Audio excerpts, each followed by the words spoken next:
ആകാശത്തെ നോക്കുമ്പോൾ നമ്മൾ പലപ്പോഴും ചിന്തിക്കാറുണ്ട്, ഈ അനന്തമായ പ്രപഞ്ചത്തിൽ ഭൂമി എന്ന ചെറിയ ഗ്രഹം മാത്രം ജീവന്റെ അവസാനമാകുമോ? മനുഷ്യരാശിയുടെ ചരിത്രം മുഴുവൻ ഈ ചോദ്യത്തിന് ഉത്തരം തേടിയുള്ള അന്വേഷണങ്ങളാലാണ് നിറഞ്ഞത്. പക്ഷെ ഇതുവരെ ആകാശത്ത് നിന്ന് ആരും നമ്മെ ബന്ധപ്പെടാത്തത് എന്തുകൊണ്ട്? ഈ രഹസ്യത്തിന് ഉത്തരം തേടിയുള്ള ശ്രമങ്ങളാണ് അനേകം ശാസ്ത്രജ്ഞരെ ഏലിയൻ ഹൈപ്പോത്തസിസ് രൂപപ്പെടുത്താൻ പ്രേരിപ്പിച്ചത്. അന്യഗ്രഹ ജീവികളുടെ നിലനിൽപ്പിനെ കുറിച്ചുള്ള ശാസ്ത്രീയ ചില സിദ്ധാന്തങ്ങൾ നോക്കാം. ഫെർമി പാരഡോക്സ് 1950 ലോസ് ആലമോസ് നാഷണൽ ലാബിൽ ഒരു ഉച്ചഭക്ഷണ സമയത്ത് പ്രശസ്ത ഭൗതിക ശാസ്ത്രജ്ഞൻ എൻറിക്കോ ഫെർമി സഹപ്രവർത്തകരോടിരുന്ന് ചർച്ച ചെയ്യുകയായിരുന്നു. അന്നത്തെ വിഷയം അന്യഗ്രഹ ജീവികളുടെ സാധ്യതയെക്കുറിച്ചായിരുന്നു. അപ്പോൾ തന്നെയാണ് അദ്ദേഹം ചോദിച്ചത്, if aliens exist where is everybody? അവരെവിടെയാണ്? ആ ലളിതമായ ചോദ്യം തന്നെയാണ് പിന്നീട് ഫെർമി പാരഡോക്സ് എന്ന പേരിൽ അറിയപ്പെട്ടത്. നമ്മൾ കാണുന്ന ഈ പ്രപഞ്ചം അത്യന്തം വിപുലമാണ്. നൂറുകണക്കിന് ബില്യൺ ഗാലക്സികൾ, ഓരോ ഗാലക്സിയിലും നൂറുകണക്കിന് ബില്യൺ നക്ഷത്രങ്ങൾ, അതിലേറെ ഗ്രഹങ്ങൾ. ഇത്രയും അനന്തമായ ലോകങ്ങളിൽ എവിടെയെങ്കിലും ജീവൻ ഉണ്ടായിരിക്കണമല്ലോ. അത് ശാസ്ത്രീയമായും സാധ്യതാപരമായും തീർച്ചയായുള്ള കാര്യമാണ്. പക്ഷെ നമ്മളിതുവരെ ഒരു തെളിവും കണ്ടെത്തിയിട്ടില്ല. ഒരു സിഗ്നൽ, ഒരു സന്ദേശം, ഒരു സ്പേസ് ഷിപ്പ്, ഒന്നുമില്ല. അതാണ് ഈ പാരഡോക്സ്. എന്തുകൊണ്ട് നമുക്ക് ആരെയും കാണാനാകുന്നില്ല? ഫെർമി പാരഡോക്സിനെ വിശദീകരിക്കാൻ ശാസ്ത്രജ്ഞർ നിരവധി തിയറീസ് മുന്നോട്ട് വെച്ചിട്ടുണ്ട്. അതിലൊന്നാണ് റെയർ എർത്ത് ഹൈപ്പോത്തസിസ്. ഇതുപ്രകാരം ജീവൻ ഉണ്ടാകാൻ ആവശ്യമായ സാഹചര്യങ്ങൾ അത്യന്തം അപൂർവമാണ്. ഭൂമി പോലെ അനുകൂലമായ ഒരു ഗ്രഹം അപൂർവമാണ്. Great filter theory. സിവിലൈസേഷനുകൾ ഉയരുമ്പോൾ ചില ഘട്ടങ്ങളിൽ അവ സ്വയം നശിക്കുന്നു.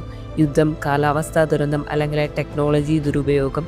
അതായത് ഗ്രേറ്റ് ഫിൽട്ടർ തിയറി കടന്നുപോകാൻ കുറച്ച് മാത്രമേ കഴിയൂ. സൂ ഹൈപ്പോത്തസിസ്. അന്യഗ്രഹ സിവിലൈസേഷനുകൾ നമ്മൾ കാണുന്നുണ്ടാകാം, പക്ഷേ അവ നമ്മെ മൃഗശാലയിലെ ജീവികളെ പോലെ നിരീക്ഷിച്ചുകൊണ്ട് ഇടപെടുന്നില്ല. Simulation hypothesis. നാം കാണുന്ന പ്രപഞ്ചം ഒരു സിമുലേഷൻ മാത്രമായിരിക്കാം. അതിനാൽ അന്യഗ്രഹ ജീവികൾ ഇല്ലെന്നതല്ല, അവർ നമ്മെ കോഡിൽ ഉൾപ്പെടുത്തിയിട്ടില്ലെന്നു മാത്രമാണ്. Self destruction theory.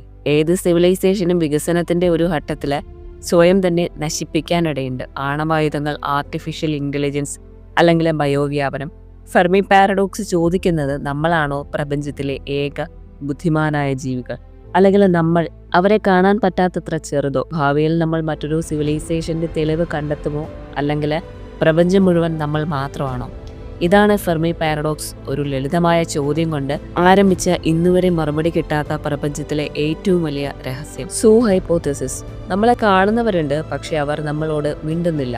നമ്മൾ അന്യഗ്രഹ ജീവികളുടെ തെളിവ് തേടി ആകാശം മുഴുവൻ സ്കാൻ ചെയ്യുമ്പോൾ ചില ശാസ്ത്രജ്ഞർ അതിശയകരമായ ഒരു സംശയം മുന്നോട്ട് വെച്ചിട്ടുണ്ട്. നമ്മളവർ കാണുന്നുണ്ട്, പക്ഷെ അവർ നമ്മളോട് സംസാരിക്കാത്തത് അവർ തന്നെ തീരുമാനിച്ചതുകൊണ്ടാണ്. ഇതാണ് സൂ ഹൈപ്പോത്തസിസ്. ആശയം ആദ്യമായി മുന്നോട്ട് വെച്ചത് ജോൺ എബോൾ എന്ന ആസ്ട്രോഫിസിസിസ്റ്റ് ആണ്. 1973 അദ്ദേഹം പറഞ്ഞു, മറ്റ് സിവിലൈസേഷനുകൾ നമ്മെക്കാൾ വളരെ മുന്നേറിപ്പോയവരായിരിക്കാം. അവർ പ്രപഞ്ചമൊട്ടാകെ ജീവന്റെ സാന്നിധ്യം അറിയുന്നുണ്ടാകും, പക്ഷെ അവർ നമ്മളോട് ബന്ധപ്പെടാതെ ഇരിക്കുന്നത് ഒരു നിശ്ചിത കാരണം കൊണ്ടാണ്. സൂ ഹൈപ്പോത്തസിസ് അനുസരിച്ച് അവർ നമ്മളെ ഒരു പരീക്ഷണത്തിന്റെ ഭാഗം പോലെ കാണുന്നു. പലപ്പോഴും ഒരു മൃഗശാലയിലെ ജീവികളെ പോലെ നിരീക്ഷിക്കാം, പക്ഷേ ഇടപെടരുത്. അവർ നമ്മെ പ്രകൃതിദത്തമായി വികസിക്കാൻ അനുവദിക്കുകയാണ്. നമ്മുടെ സംസ്കാരം, ശാസ്ത്രം, ആത്മീയത എല്ലാം എങ്ങനെ വളരുന്നു എന്നവർ നിശബ്ദമായി കാണുന്നു. അവരെ നമുക്ക് കാണാൻ കഴിയാത്തത് അവർ ഇൻവിസിബിൾ ഷീൽഡുകൾ അല്ലെങ്കിൽ ഡയമെൻഷൻ ടെക്നോളജി ഉപയോഗിച്ച് മറിഞ്ഞിരിക്കാം. അവരുടെ സിഗ്നലുകൾ നമുക്ക് കണ്ടുപിടിക്കാനാവാത്ത തരംഗ ദൈർഘ്യങ്ങളിലാകാം.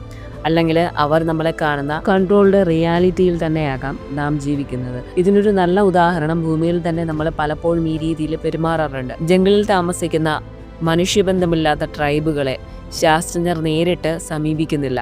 അവരെ നിരീക്ഷിക്കുകയാണ് ചെയ്യുന്നത്, അവരുടെ സംസ്കാരം സ്വാഭാവികമായി വളരട്ടെ എന്നതുകൊണ്ട്. സൂ ഹൈപ്പോത്തസിസ് പറയുന്നത് അവർ നമ്മോട് അതേ രീതിയിൽ പെരുമാറുന്നു എന്നതാണ്. അവർ ഇടപെടാതെ നിരീക്ഷിക്കുന്നു. ഒരു ഉന്നത സിവിലൈസേഷനായി അവർ അറിയാം. ഒരു പ്രാരംഭ സിവിലൈസേഷനുമായി ബന്ധപ്പെടുന്നത് അതിന്റെ സാമൂഹികവും മാനസികവുമായ ഘടന തകർക്കും. അതുകൊണ്ട് അവർ നിയമം പോലെ ഇടപെടുന്നില്ല. ഒരു ഗാലക്റ്റിക് എത്തിക്സ് അല്ലെങ്കിൽ കോസ്മിക് പ്രൈം ഡയറക്റ്റീവ് എന്ന പേരിൽ അറിയപ്പെടുന്നു. അതായത് നമ്മൾ കാണുന്ന ഈ ആകാശം, ഈ നക്ഷത്രങ്ങൾ, അതിലെവിടെയെങ്കിലും ആരോ നമ്മളെ കാണുന്നുണ്ടാകാം. നമ്മുടെ പുരോഗതി, നമ്മുടെ തെറ്റുകൾ, നമ്മുടെ വികസനം അവർ നിശബ്ദമായി നിരീക്ഷിക്കുന്നു. ഇതാണ് സൂ ഹൈപ്പോത്തസിസ്.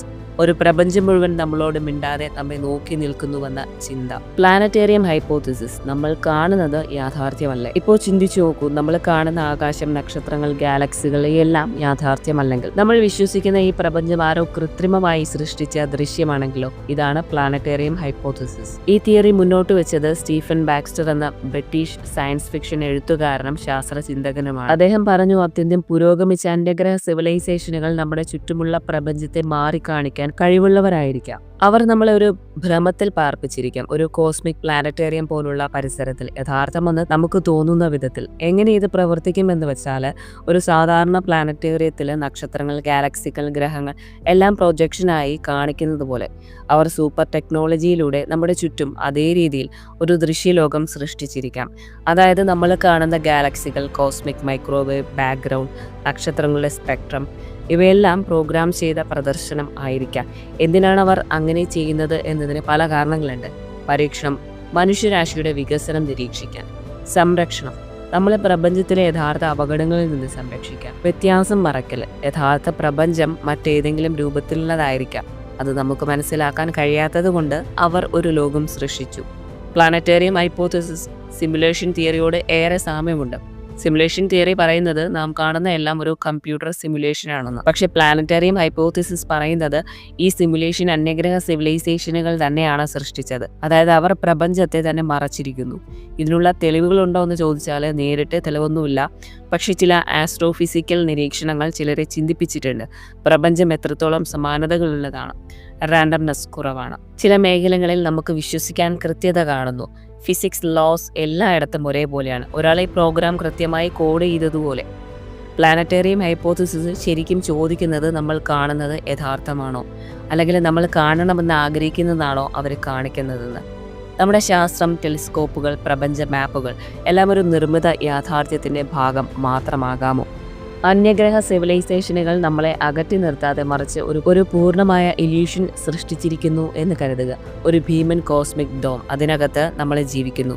അതായത് നമ്മൾ കാണുന്ന പ്രപഞ്ചം ഒരുപക്ഷേ യാഥാർത്ഥ്യമല്ല, അതവരുടെ പ്രദർശനമാകാം. ഇതാണ് പ്ലാനറ്റേറിയം ഹൈപ്പോത്തിസിസ്, ഒരു പ്രപഞ്ചം മുഴുവൻ കാണിക്കുന്ന ഭ്രമം, ഒരു കാണാപ്പുറത്തെ സംവിധായകൻ കൈകാര്യം ചെയ്യുന്ന കോസ്മിക് ഷോ.